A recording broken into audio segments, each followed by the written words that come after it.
Hezbollah leaders have met senior officials from Palestinian groups Hamas and Islamic Jihad to discuss the war with Israel. The group has also been holding funerals for fighters killed in exchanges of artillery across the border between Israel and Lebanon. Zeina Khodr reports from Beit Yahoun in southern Lebanon. It's been 2 weeks since Hezbollah heeded the call of its ally, the Palestinian group Hamas, to join the fight against Israel. Hezbollah has been taking casualties. We are at the funeral of one of its fighters. It's lost more than 40 men in more than 2 weeks of conflict along the border.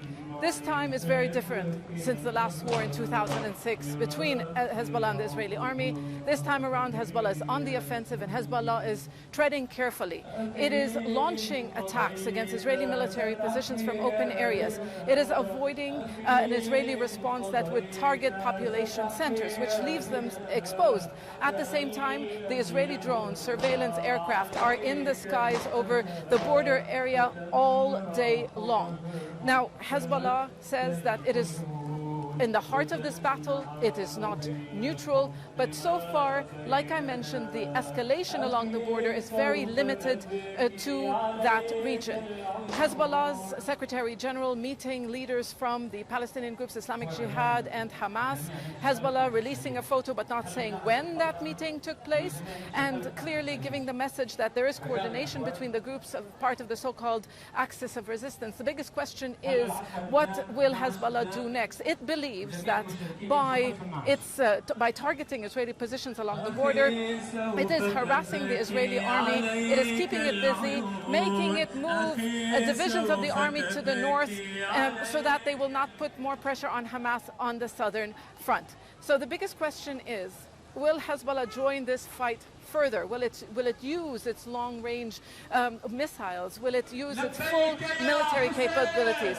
At the moment, no. But at the same time, the Israelis are, threatening Hezbollah that they will face unimaginable devastation if they do. Zeina, Al Jazeera, Beit Yahoun, southern Lebanon.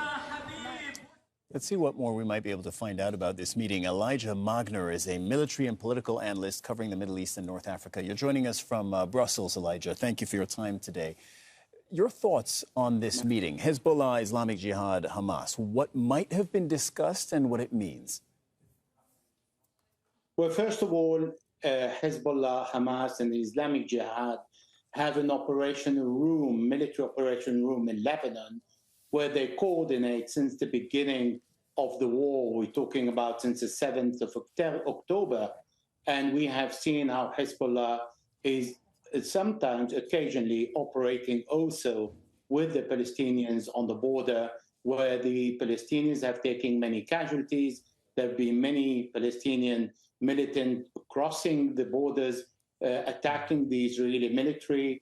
And the discussion between the leaders is extremely important on two levels.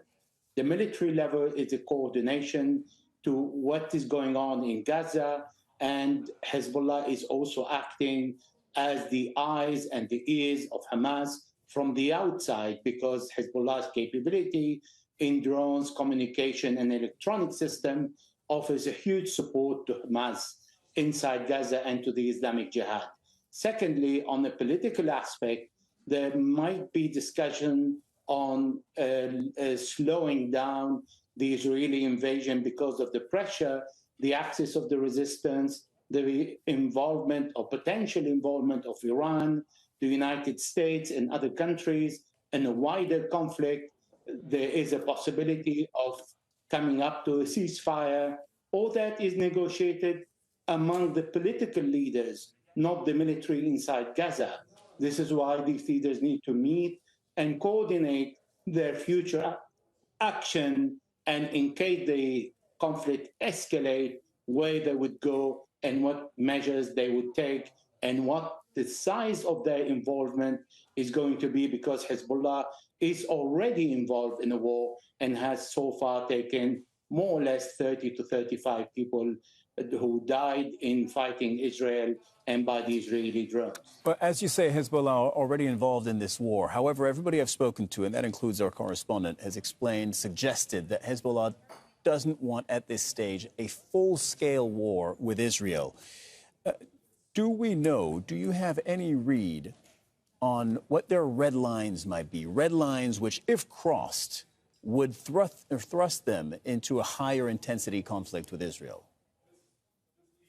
But the mere fact that Hezbollah has attracted 3 out of 9 Israeli divisions, splitting the Israeli forces, not allowing the Israelis to concentrate only on Gaza, and threatening Israel about the possibility to engage on 100 kilometers border between Lebanon and Israel, is already an involvement.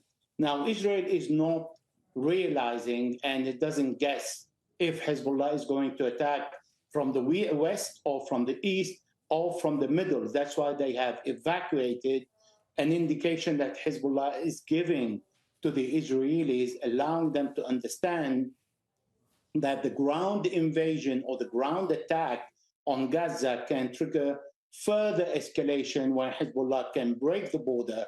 This is why the Israelis have created 2 lines of defense, taking very seriously the threat that's coming from Hezbollah and thinking that the Hezbollah special forces, who are several thousands, deploy along the borders, that they might break the borders and come in, particularly when Hezbollah blind the Israelis by destroying all the cameras and the radars. So how long Hezbollah can go? I don't think Hezbollah is going to go on an all-out war, because there is an idea trotting now that Israel is standing down on a general invasion of Gaza, because it doesn't want to be further involved in going to a cemetery and a trap that is waiting inside the city. Elijah Magner, military and political analyst on the Middle East. Thank you very much for joining us.